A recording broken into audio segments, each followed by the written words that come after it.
Well, we've really got someone for you today. I mean, whoever thought there could be another character as cold, as calculating as Joan Collins' Alexis Colby? But it seems there is, and it's her cousin Sable. Well, where does all that family fire come from? Well, you're about to find out as I welcome our woman of the hour from the Colbys, Sable Scott, Stephanie Beacham.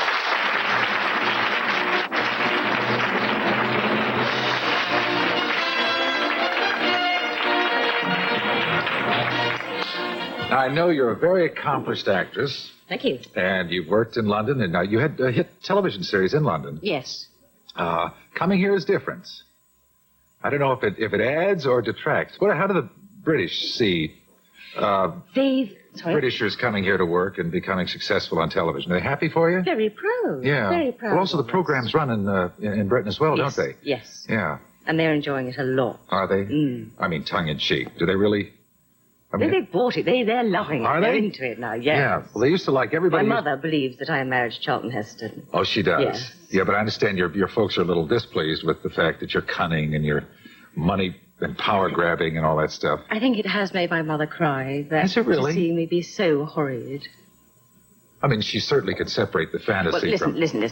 They are not a theatrical couple. Yeah. My father and my mother came to see me in a play in London in a very large, very respectable theatre. That was just a four-hander. It was a proper piece. And afterwards, they were walking backstage. And Daddy was very silent. And Mummy said, "Darling, what are you thinking?"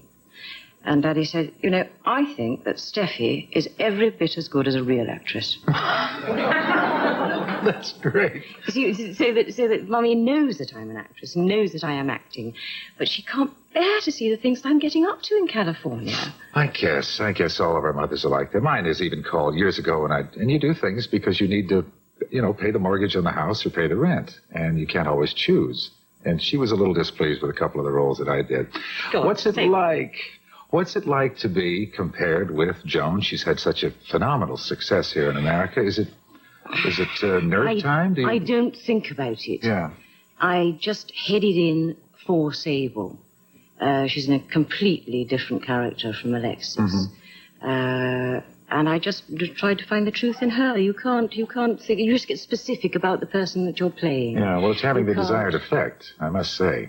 I haven't really, apart from being welcomed by Joan when I arrived in Los Angeles, I haven't seen her. Mm-hmm. Or we're cousins, but we don't often meet. I mean, Alexis. You mean cousin on the screen? Yes.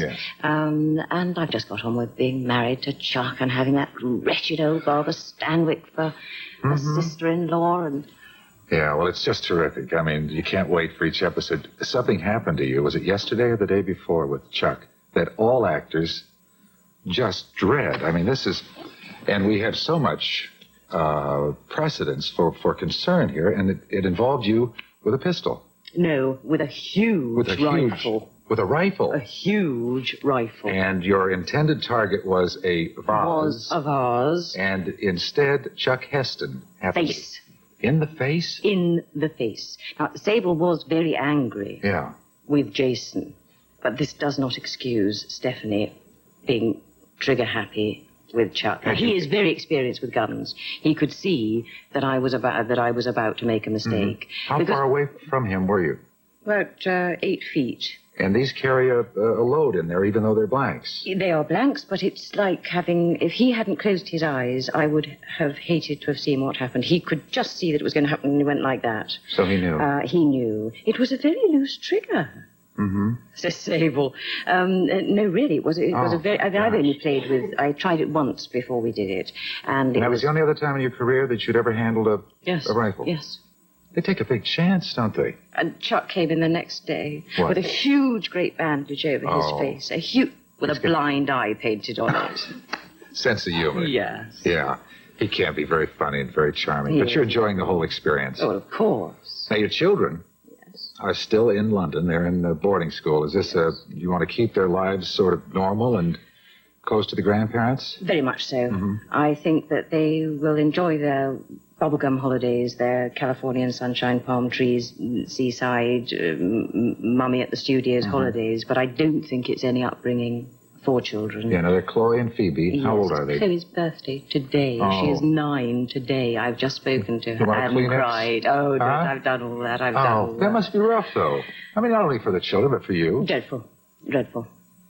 But Yes. you put that against what you're doing for Stability. them in terms of long term. I can't guarantee how long Colby's will run. I can't say how long I'll be here. I think to make them turn into gypsies like their mother is not fair. I want them to grow up very stable. I was given a stable upbringing. Look what happened to me. Well, I don't know. That may in some way have helped. But, Yes. I mean, when is the Colby's going to be shown in London? Probably next season? No, it's now. Oh, is it now? It's now, yes. Concurrent with this? Yes. Well, so that must give them an enormous sense of pleasure. I think so, Yeah. but they're very peeved, my children are, Peeved in because what they sense? can't see it at school.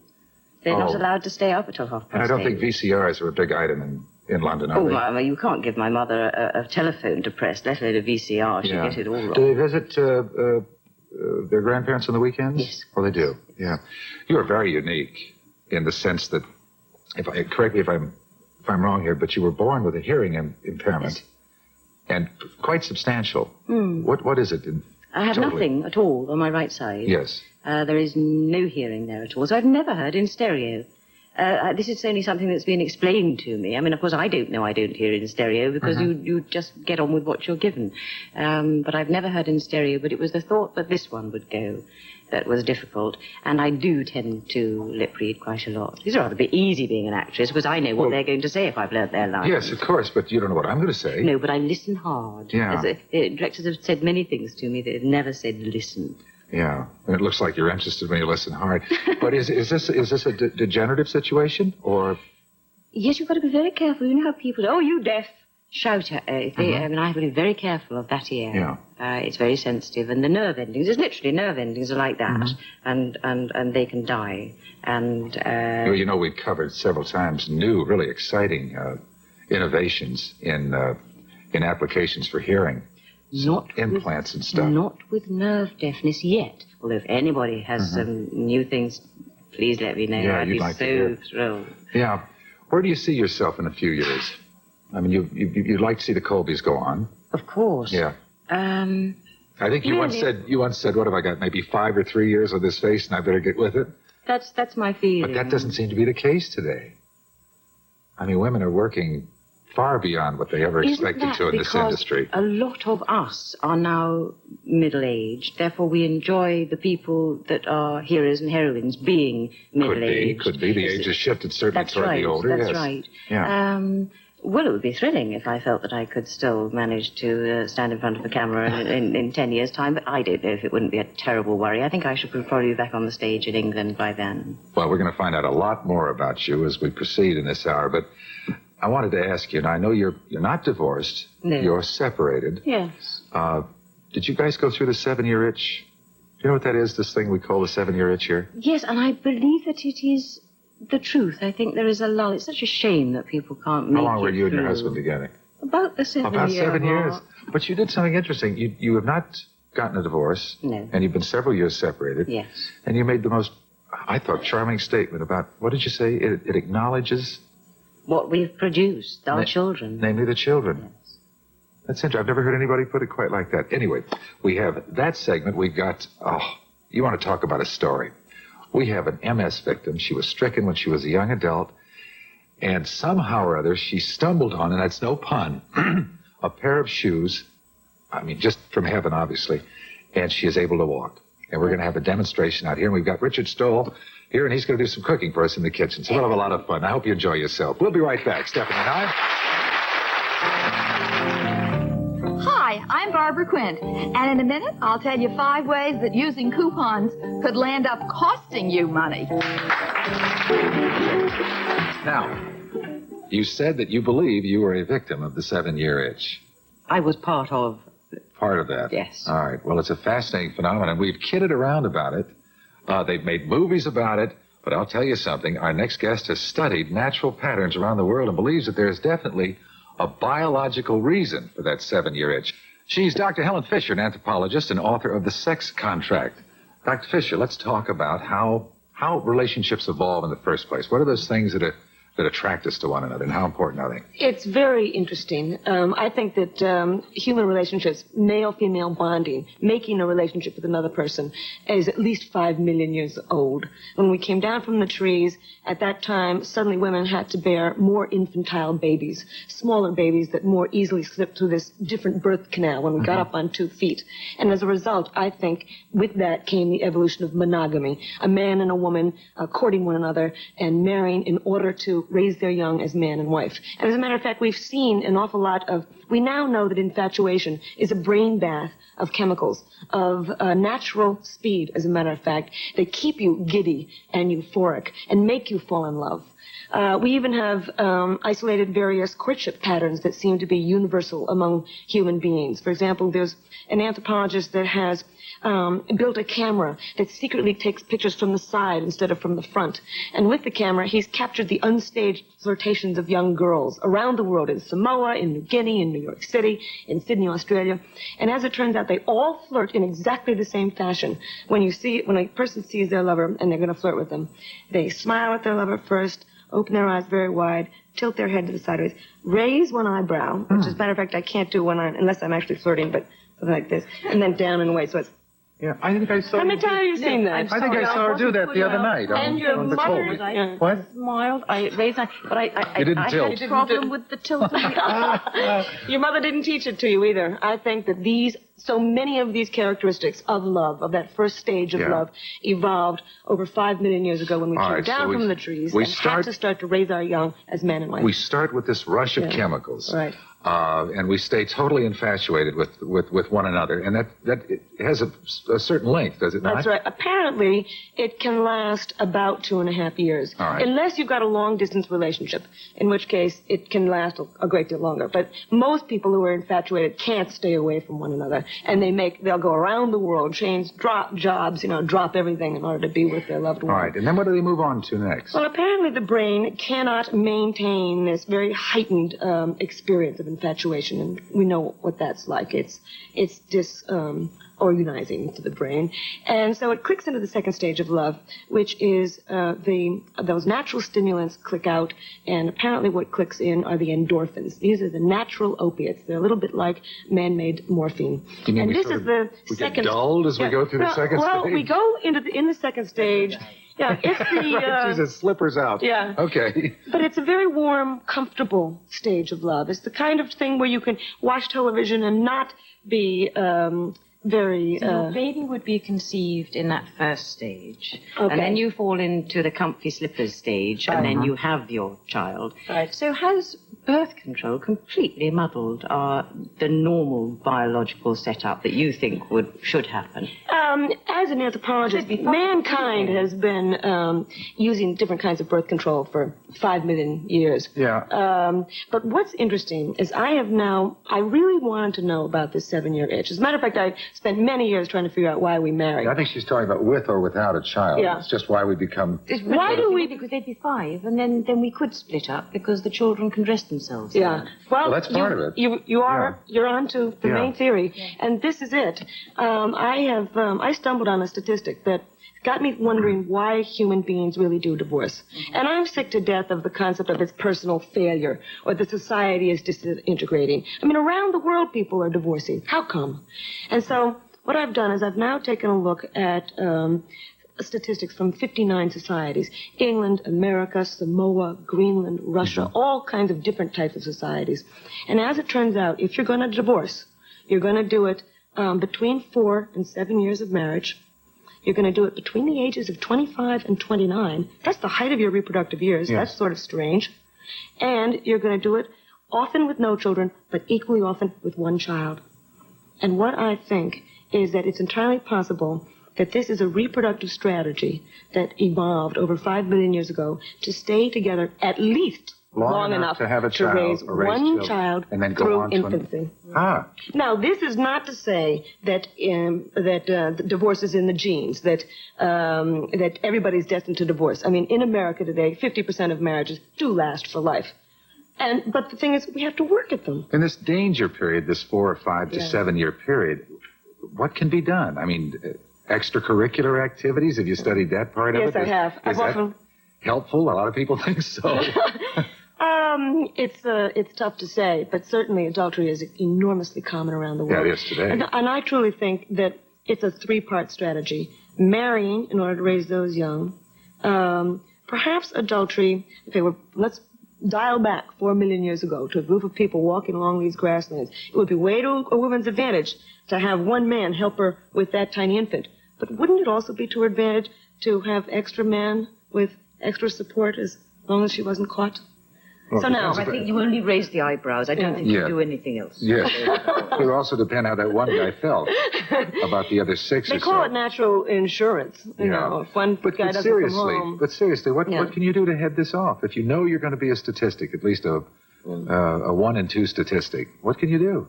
Well, I think there's all kinds of ways I think there's all kinds of course, as an anthropologist, I can only take a look at the way people around the world have maintained marriages. And well, I guess the key is men tend to respect women who do work. Now, I know that. And I think there's something to be said for economic equality, for carrying on with your life, for working at your marriage. I mean, it's the same old problem. And if you knew that after 7 years you could dip into a lull, you needn't say what has gone wrong with us. That's say, key. Is that the upside? Yeah. I tell you what the upside is. There's several upsides. Why it is, I mean, people say, okay, Helen, you're talking about this long history of marriage and divorce. What's happening with the family today? 2 really important things. Number 1, from all of the data that I've seen around the world, most marriages, 80% of marriages that end in divorce, they divorce before the woman is age 44. Now, as you were saying before, America, anyway, is getting older. There was an enormous post-war baby boom. I'm 40 years old. There's an enormous number of people in my generation. As we move into, that cohort moves into our early 40s, we're very likely to remain with the man that we marry at that time. Mm-hmm. So maybe America's divorce rate is going to go down slightly. Another thing, and this is something that's important to remember about the family, when people divorce, 50% of them remarry within the next 5 years. And what they do is, okay, let's say... you create the extended family. You create the extended family. And in many respects, that extended family, if you can divorce and remarry without an enormous amount of animosity, it makes a much broader adult population with a much smaller number of children who can get resources from a lot of different adults. And this is the kind of family that we saw probably on the grasslands millions of years ago, in which children had a lot of adults with which they interacted. Yeah. And that we are really moving towards a family type that is highly compatible with our ancient human spirit. I find it interesting. I mean, there are certain biological reasons why we feel this way. Yes, I don't know if that should help that I like the conclusion that Helen's coming to. I guess what she's... I would prefer that one considered family to be the adults, all the different members of a family to be the adults that children should be with. I'm not sure that Uncle George and Uncle Harry and welcome to Uncle Fred is a nice way for children. I think it's very... I'm not really... When she talks about extended families, she's talking about you've got another set of parents. Yes, but how does the man? This is the new girlfriend. Yeah. It's tough. It's very difficult to meet my 2 children. Yeah, I think it's very difficult in Western society, and we can learn an awful lot from understanding how people in many other types of societies handle that. Now, for example, I used to live with the Navajo Indians, and in that type of society, a man has several wives. And in other societies, a woman can have several husbands. How do these people deal with that? Americans don't have an ancestry of being able to deal with these complicated relationships. We can learn from other peoples around the world on how to do it better, you know. So, get yourself a teepee, Steph. Anyway, thank you, Helen, very much for spending this time with us. Most interesting. I'm Carolyn Clawson, and in just a minute, I'll be explaining a wonderful new walking aid for those with certain walking disabilities.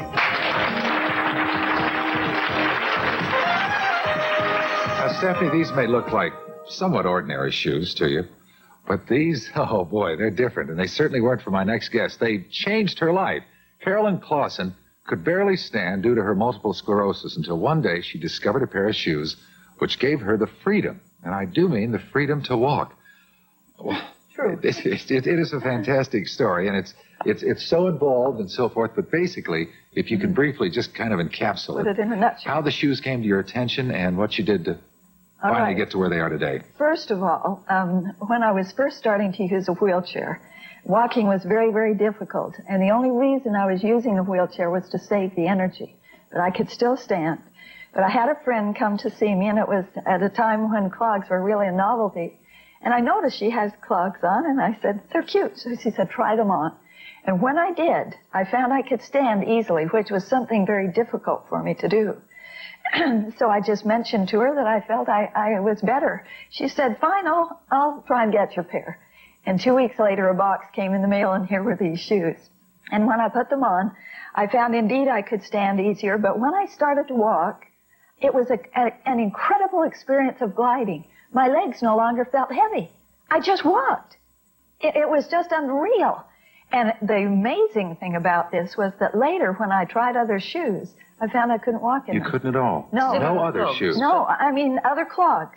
I kept stumbling, so I realized then I had accidentally found a dimension which can cause phenomenal results. Where is it? Oh, all right. There are many factors. As a matter of fact, I have a little shoe piece right here. And this shows it's made out of two soles, which is unusual. There's a top inner sole, which is contoured, laminated wood. Mm-hmm. But there's an indentation for the ball of the foot, and the toes go up. The roll-off point and a curvature are critical in order to be able to throw the weight forward very easily with minimal effort. Now, in a regular shoe, you work it going up. The ratio is wrong. In this shoe, as I will show you in just a moment, it requires minimal effort to move forward, and it actually replaces lost ankle-knee movement. Now, you've made a couple of adaptations to this shoe, yes, and they're making them to your specs yes. at the moment. As a matter of fact, the study, which has taken place since the day I discovered this, has taken 18 years.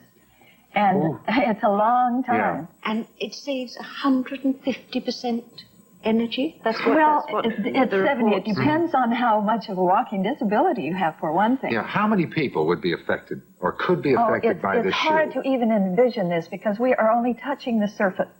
Think in terms of anyone who has lost the ability to use the ankle-knee segment. Now, this would include arthritics, people who have had fractures or severe injuries which have affected the joint. When you're speaking of neurological problems, you're speaking of muscle involvement, which prevents the ankle-knee segment from working. So it would not just be confined to MS? That's the most difficult of all the problems because MS is a multifaceted disease. There are so many patterns, and there are no two people alike. So we're talking about arthritics, fracture cases, anything which involves the ankle-knee segment. Now, just let me show you. Okay, time to show and tell. All right. All right. Are you going to... Oh, all right. I forgot. Oh, yeah, we're going to do this without the shoes. All right. Now, I want you to notice some specific things. First of all, the tremor. Yeah. But now you'll see that it's difficult for me to stand straight because it angles my leg backwards. Yes. That spasticity of the calf muscle. And when I'm flat on the ground with my foot, it angles backwards. So you really the only way I can straighten and stand straight is to be on my toes. All right. And then the tremor is worse. And then we go on to the... All right, now to walk, I have to really just try to pull my legs. Okay, well, we've gotten the point, Carolyn. Come on, I want to get on to the shoes. One more step. Now, I want to show you what happens. I have lost the ability to use the ankle and the knee. All right. And both of my legs are affected, whereas with some people, only one is. Okay. You want to sit down and put those on? Yeah, I think it will be easier. You're not going to believe this. This is great. Oh, wait. Huh? Now, fatigue. They can talk about the aspirin, talk about penicillin. This is it. We have found a substitute now. I can stand. Look at this. I'm straight and tall, and I merely swing from the hip. It's terrific. Oh, you believe that? Oh, sit. Is that great? Now, it looks impossible, but when you look at the concept, you can see that it's very logical. Yeah. The dynamics are very simple. My foot is always in foot drop position. I never have to use my ankle. And the main thing that happens is when I try to swing, you notice how I could go forward all the way to the end and go up on my toe? That allowed me to swing through with minimal knee flexion. So I can use all extensors, muscles, or all flexors. And that's what I can't do, is combine those two groups. That's what spasticity is. The muscles lock. Now, all I'm doing is sort of separating and using one group and another, and there's no evidence. You really question evolution and how things actually happen. And here's That is remarkable. I mean, this could have happened 40 years ago or 50 years ago. Somebody had just given someone a... Well, it just took the right circumstances. Absolutely. Now, the people who made the shoe had no idea. I had no idea. The people who sent the shoe had no idea. But it had to be tried by someone with the specific problem to see what could be accomplished. Where can someone write for more information, or where can they get them? We have provided an 800 number, and this is an information service. There are so many people with walking problems, and they have no help. So this is an information service they can call. We'll send information out. Then if it appears they could possibly utilize it, they'll know how to obtain it. All right, let me give that number to them. Call 1-800-252-9766. 1-800-252-9766. This is terrific. Carolyn, thank you. Thank you. Keep up the good work. We will. We'll be back in a moment. Hi, I'm Richard Stahl. I can't seem to get out of the kitchen. I'm the chef on It's a Living, and I'm going to cook a little something up for you right after this. Now, I don't know if you have a chance, an opportunity. Do you watch any television? Do you know anybody on television? How long have you been here? I've been here 5 months. I'm working every day. Yeah, so you don't get a chance to see too much, unless it's a program you might have seen in London. Unless it's... Okay. Have you seen It's a Living? If you haven't, don't say it too loud. Okay. At any rate, there's a man on there. His name is Richard Stahl, and he's a marvelous comedic actor. And before he got involved in acting, he was a chef. And now he stars as the dry-witted chef at the Above the Top restaurant, and It's the Living. Today we're going to find out just how well he knows his business. Please welcome Richard Stahl. Good.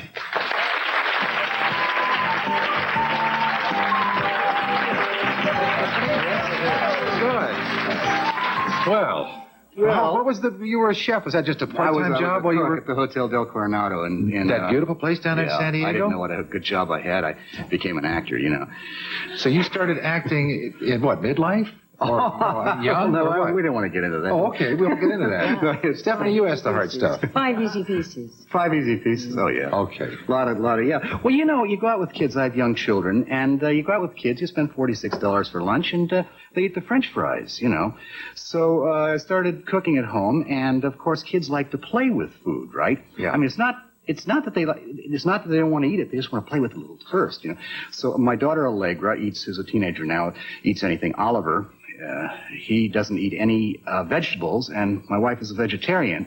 So I just spend the evening in the kitchen. I would imagine. It's like a short order cook now. Yeah. What are we going to do today? A potato volcano. A potato what? A potato volcano. Do you know Pilar Wayne by any chance? No. You don't? Okay. Just out of the blue. Okay. Just occurred to me. So this you wanted to get vegetables and stuff into them. So you boil some potatoes and you mash them. And no, I'll tell you what it was. It's terribly unfair of me to do this. Pilar Wayne came on the show one day and did a Peruvian potato dish that was probably one of the more interesting dishes that we've had on for some time, and I just have not had another chance to. No, this is an original. This is than potatoes. I thought you want to get vegetables into it. You want to get them to eat, right? Yeah. And it's fun to play with food, right? Yeah. I like them. I'm a very demanding eater. Now, okay, there's your basic volcano. Now you gotta get these little only this. Yeah. You're a chef. Yeah, now, a cook. Okay. It's like the difference between an actor and a star, a chef and a cook. Here we are in a town full of star chefs, and I'm kidding around. But this thing really works. It's good. So you got your That looks like volcano. A mountain. Yes. I can only imagine what Stephanie's thinking right now. Got all these little zen. Do you cook? No, Steph, no? Well, I didn't mean to offend you. I mean, burn anything. Yeah. Now you. Okay, you got your now it's a volcano. volcano. Now it's turning into a volcano, nice, right? Yes. Okay, here you go. Now you got that, and a little salt and butter and cheese, Parmesan or yellow cheese, right? And want to do that, Steph? Oh, I hope Pilar's watching this. I really do. Peruvian volcano, eh? I don't know what They it don't was. have many No, listen to volcanoes in this. England, do they? No, it was tuna fish and mashed potatoes. Not only that, it was cold. It was the strangest thing. All right. But she said it's a national dish down there. It's something you always have in a restaurant. Oh, well. Okay. Okay, there's your basic volcano. Now, we'll get to the lava and the snow cone and the trees and all that Okay. stuff in a minute. All right. Now, you put this into the oven, right? Yeah. And the sun bakes it. Now, we wait. That's hot. Yeah, that's fine. We got to wait for 2,300,000 years for the sun's rays to bake. Look at this. I must say, it's looking better since it was lanced. Now, you want to, Steph, you want to put the lava in there? Don't let it slop over yet. You let the kids do that. Now, just ease it in there. That's the lava. That's the lava. Looks like lava with victims. Beautiful. With victims? Now, do a little snow cone. You got a great sense of humor. A little snow cone around the top, right? Okay. Okay, it's sour cream. I'll tell you, they're getting excited out there. What do you think, huh? That's the snow. Yeah. Now we want to. Thank you. Now we need the trees and the trees and the villagers. Oh, can I be on trees? Huh? Okay. Yes, trees. Yes. Here's the Great. trees. A little broccoli. Scale. Yeah. Normally you would boil these up. Yeah. But we're just going. Okay. Is there any boats around that we might... These are very big. Is that a small? That's a rather large tree? Shrubs. That's good. Shrubs. And you put your little trees down the side of the mountain there. All right. And doing you very build your well. village. I don't want to know what the bacon Croutons is. for the houses. Crouton, well, it's a very good idea. Maybe you could put those little Monopoly houses on there, you know. Oh, croutons, that's a great idea. Before I make a couple of uncomfortable guesses, what is the bacon? Well, these are the craters that blow out. You're so silly. Huh? No, I didn't know it was craters. All right, I now thought it was a you little closer to home. Okay, it's ready to go. It goes in the middle of the table. You get your plate. Now you let the kids. They blow the thing explodes right. Well, this is great. Now the villagers start running and the lava starts. Oh, the coming lava out. starts coming out. Yeah. But fortunately, they all got away in boats. Sound again. Just Can we have a bit more lava? Yeah, more lava. Hey, It's Pumbaa melee. I'm really having a little dilemma here, whether or not to really give you the rest of it. Isn't that delicious? Oh, look, I mean, Well, cheese, potatoes, sour cream, salsa. Great fun for kids. Now, I hope they use utensils. Okay, well, it's terrific, Richard. Thank you. This has been great fun. What a sense of humor. Now, huh? Oh, I thought you'd never ask. Okay. You going to try something? You step. Please be my guest. A little bit of victim and a bit of Go for the crater lava. and a bit of I'll have a little bit of the snow. And tree. there, yeah, on the tad of the tree. You got a villager there, Steph. Yeah. See, that's what I thought the bacon was. Well, it's fun. I like it. Do you really want the recipe? do you need the recipe? What the heck? Well, you know, it's included this month's edition. It's 62. Box A, Studio City, California, 91604. 4 to 6 week delivery and $1 to cover postage and handling. But remember, you get all the other stuff as well for the month. We'll be right back.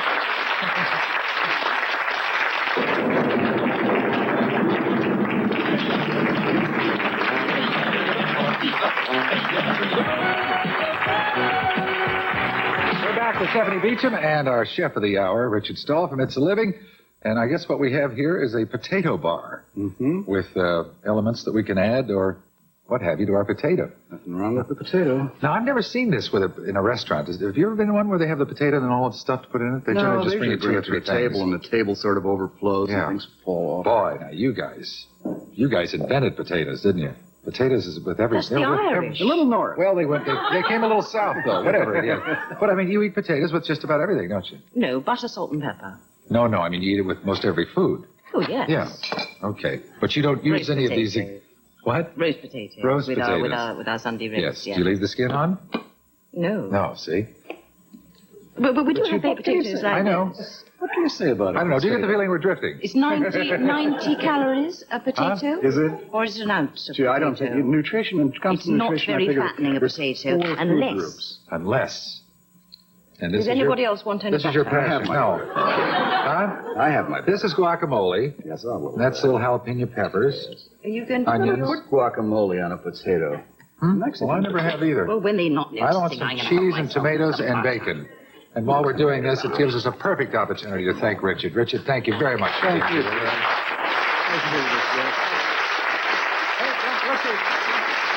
Hey, here. Join us tomorrow when our woman of the hour is going to be Carol Channing. Now, Carol is known for her diamonds, and if it's diamonds you want, we'll show you how you can save a fortune with some fabulous fakes. You'll learn the latest techniques for pain-free dentistry. Boy, where's the line for that? And Richard Simmons is going to be here, and he'll show us how to be a gourmet the healthy ways. Until then, Gary Collins, Richard Stahl, and Stephanie Beacham. All of us reminding you, make every hour count. We'll see you tomorrow.